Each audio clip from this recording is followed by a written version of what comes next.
Hi, so a few people have asked for me to give you a little bit of a Zoom demo. So first of all, my name is Ruth Wilkinson. I'm from the Consult Centre in Morecambe, and you can contact me at any point via hello@theconsultcentre.com.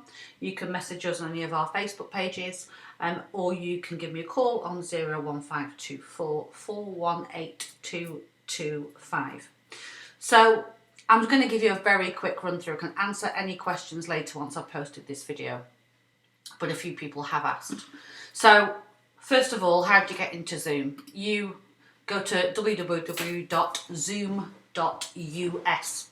That will allow you to get to this screen. If you already have an account, you would sign in here. If not, you can sign up for free. Couple of things to know about, however. Signing up for free means that you will be able to do calls that are audio, video, or audio and video, and you'll be able to do those for a limit of around 30 to 40 minutes maximum, and only with up to 3 or 4 participants. 4 I think is absolute maximum. I think 35 minutes is now being changed to as of this morning. The demand for Zoom is obviously getting higher, so that's an issue. If you do want to go to a paid version that allows you to run calls for as long as you like, it's around $15 a month for a just basic paid package.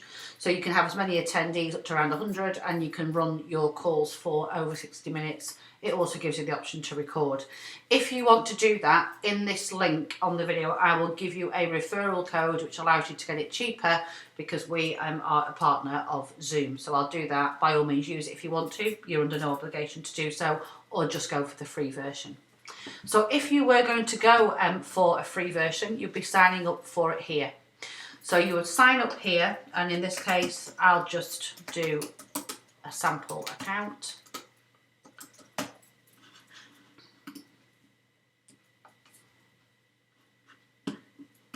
You can confirm.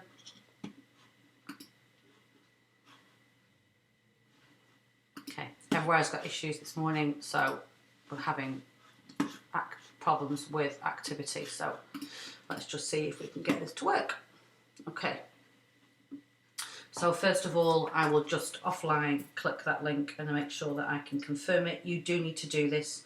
It's going to ensure that this is a genuine request for an account. So I've already received the email. I'm going to activate my account.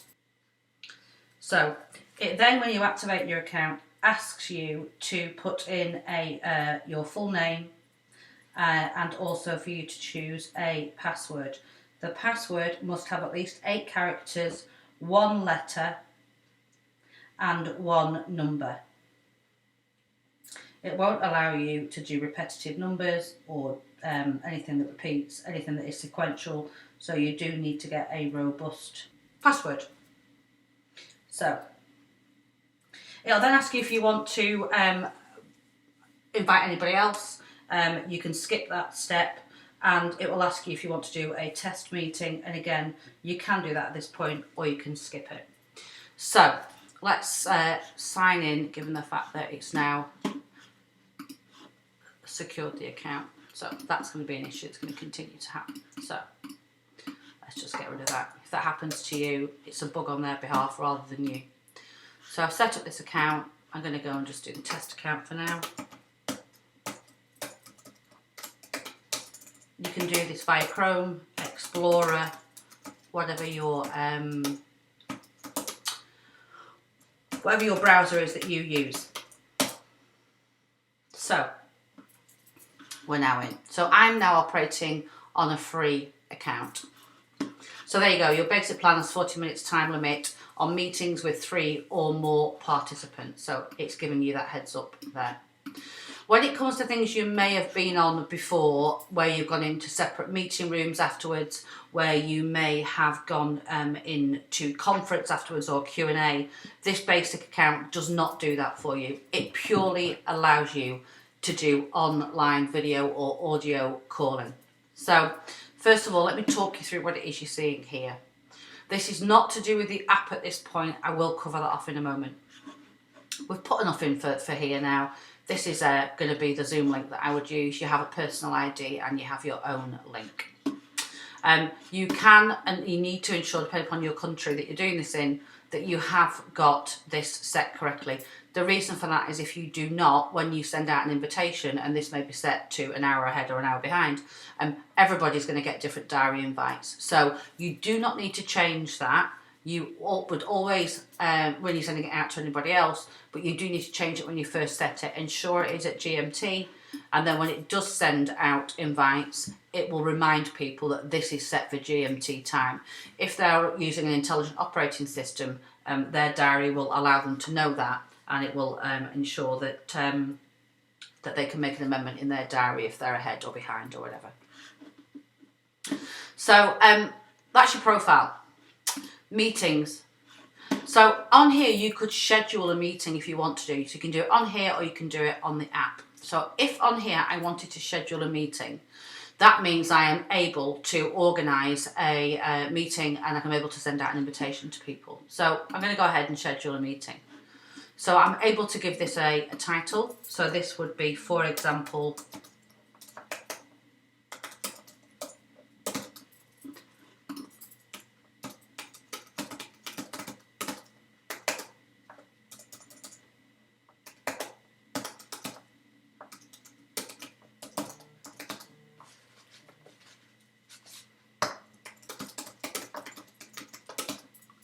I'm going to organise this potentially for tomorrow, so just a diary drop down, and I'm going to do it for 1:30, let's say.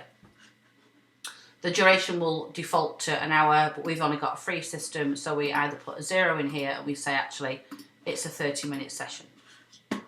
You can ask it not to tell you that again. You can create your time zone, and you can have it doing one of two things. This means that you always use the same ID. That's fine if you want to do that. What would be the reason for that? It would be so people got to know what your personal ID was.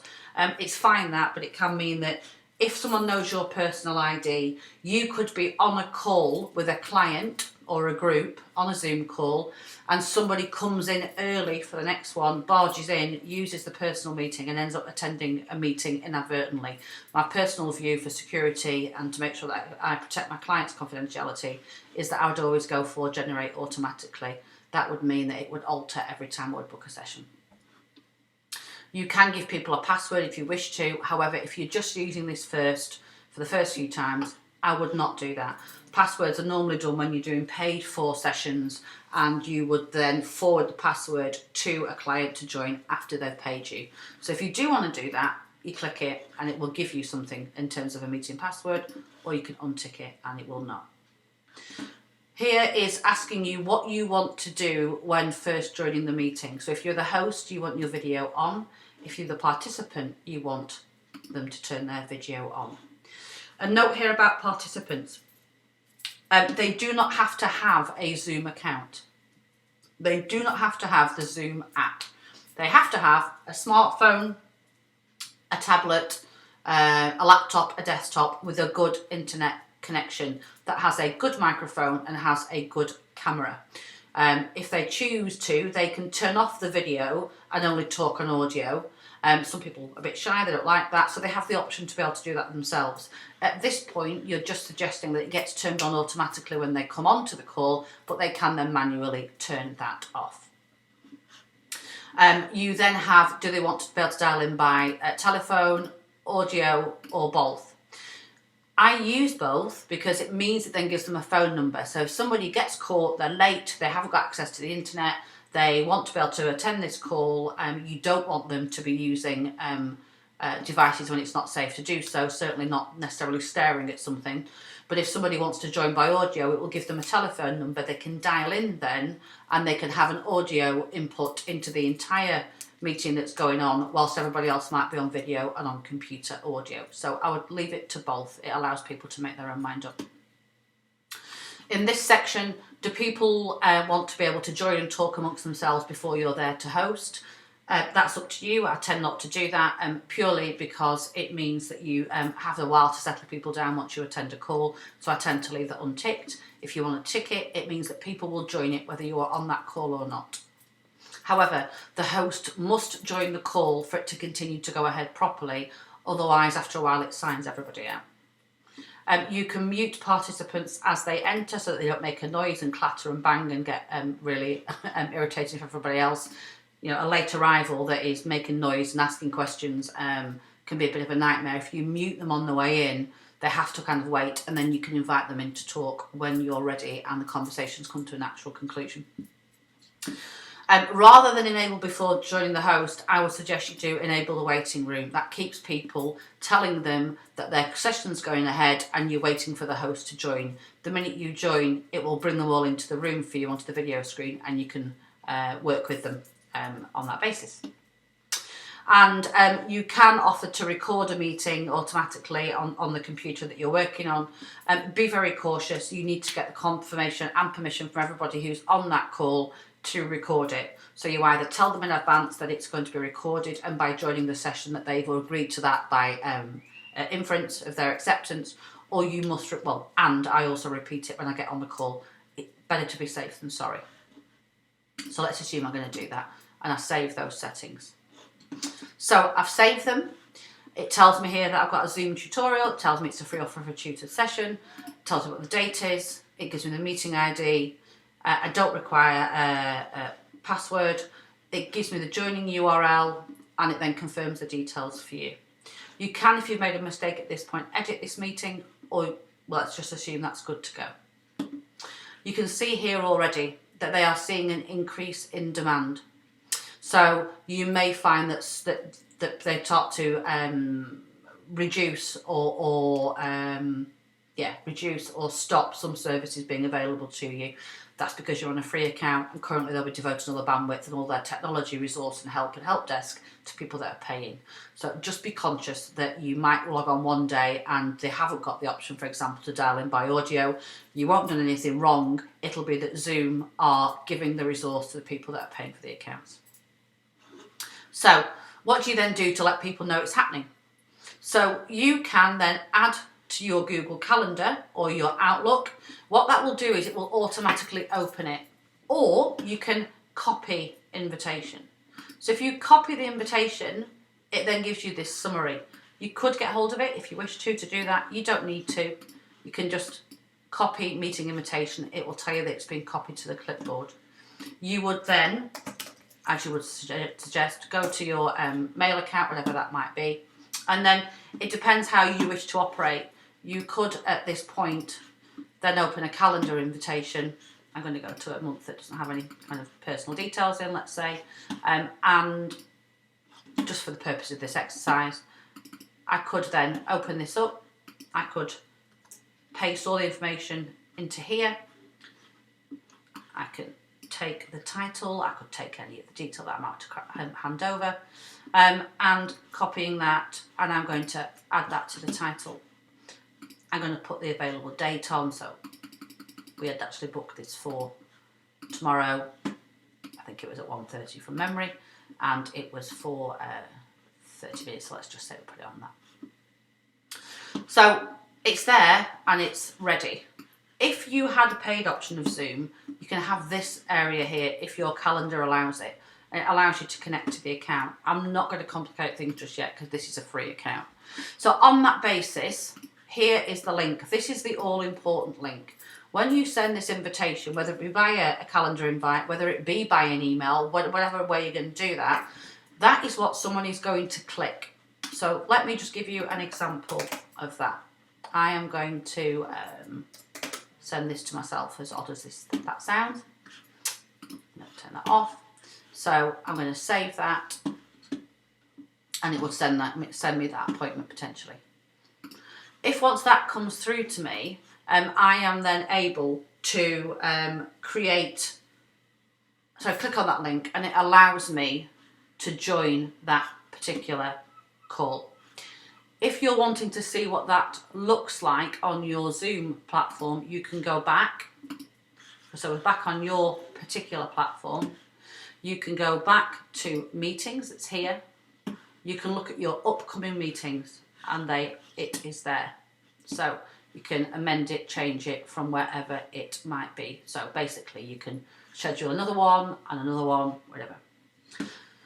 Webinars is a paid service if you wanted to conduct webinars. You can do webinars using just this meetings profile. This aspect of webinars is something quite different. This is about doing pro webinars and other aspects. You're not wanting to do that at this point.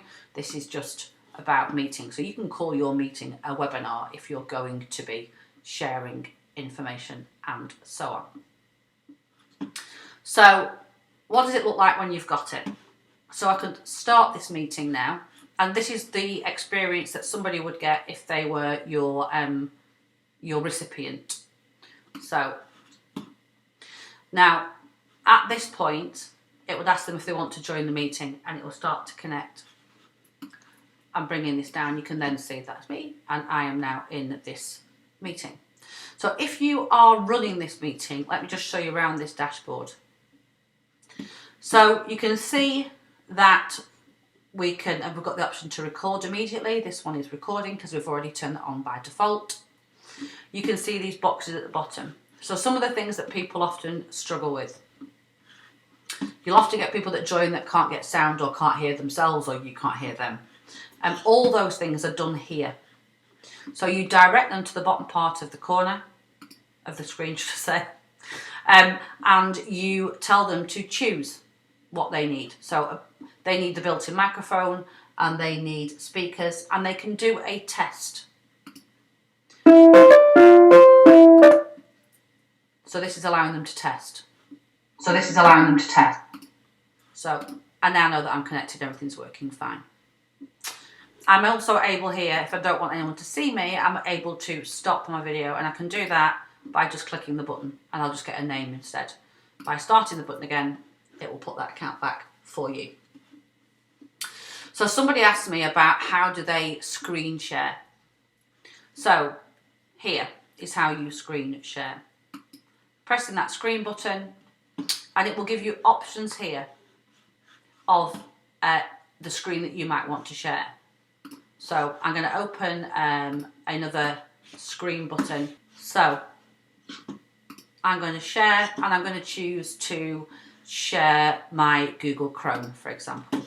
So I click the share button, see that you've got me in this corner here, and I can talk and work away. That's how it operates. And whilst I'm doing that, if you don't want to see yourself in the corner, you can get rid of yourself. You can make it slightly longer or bigger again. That's up to you. You also have some options that are at the side that enables you to move and minimise and mute yourself and so on. Or you can also kind of get hold of this and pull buttons and so on as well. So several different ways in which you can operate. So you're now sharing a screen. The thing to be a little bit more mindful of, however, is that if you are, let me just show you. So if you were going to bring this into here. So this is your control pad, and when you're working and when you're doing a screen share, it'll either be here or it'll be up here, and you can move it around and it won't stop things happening. So you're now on a screen share. You can now open another tab. You can take people to a particular account if you want to, a particular web page. You could do whatever you wish. Somebody asked me about screen sharing earlier. When you've gone to share, when you've gone to this share button, you've already got your PowerPoint open. You can choose to share your PowerPoint. So all of those ways that this screen share, it just shares the screen you tell it to. So if it's a PowerPoint you're sharing, if it's a PDF that you're sharing, whatever it is, make sure that you've already got that open so that when you go to press this new share button, you are able to choose it. If you had a PowerPoint, it would be open here. If you had a PDF, it would be open there. You'd be able to choose that there and then. So, I'll get rid of that. So at this point, for example, let's go back to look at some of these aspects. So you can use this section if you have it. So you've got the ability to highlight your cursor for when you are talking. You have the ability to change direction of what it is you're trying to tell people. So you've got the fact that you're able to select certain areas of the screen to highlight their attention to. You have the ability to give them instructions. for example. Yeah, and Zoom will enable you to be able to do that, and it records it and leaves it on the screen. You're also able to remove things out of the way with the eraser button. This you need to get used to, and my best advice would be do what I'm doing now. Create an account, open it, and play this way. If you are on a tablet, if you are on a smartphone, you need to go to the App Store and you need to download Zoom, for example. So you would go to your App Store and you would get the opportunity to be able to download it. You download it and it's free. My advice to you would be you must, for ease, create your account like I've just showed you, then download the app, and then when you have downloaded the app, you're just going to be logging onto it with a set of criteria that you already have. So you wanted to be downloading Zoom as standard. So it's really simple. As I say, your person to whom you're sending your link to does not need to have it. The device on which they click the link, I'm going to stop this share. The device on which they click the link is the device that they will connect on. So if they click the link on the phone, it'll open on the phone. It will put the camera and the microphone available on the phone. If they do it on the tablet, it will do it on the tablet. If they do it on a computer like I am, it will force the screens on and it will force the microphones on. So some tips really are, ask people to make sure that they are in a quiet space. If they're not in a quiet space, make them put headphones on.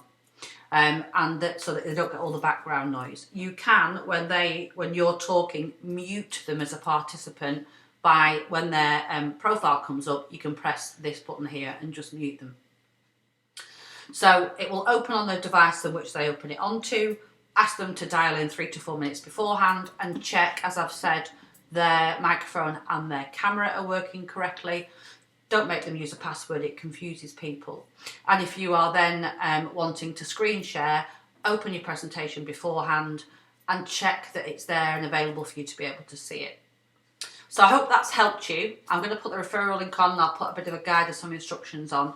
If you've got any questions at all, please put them at the bottom of this video and I will come back to you as soon as I can. Thank you very much.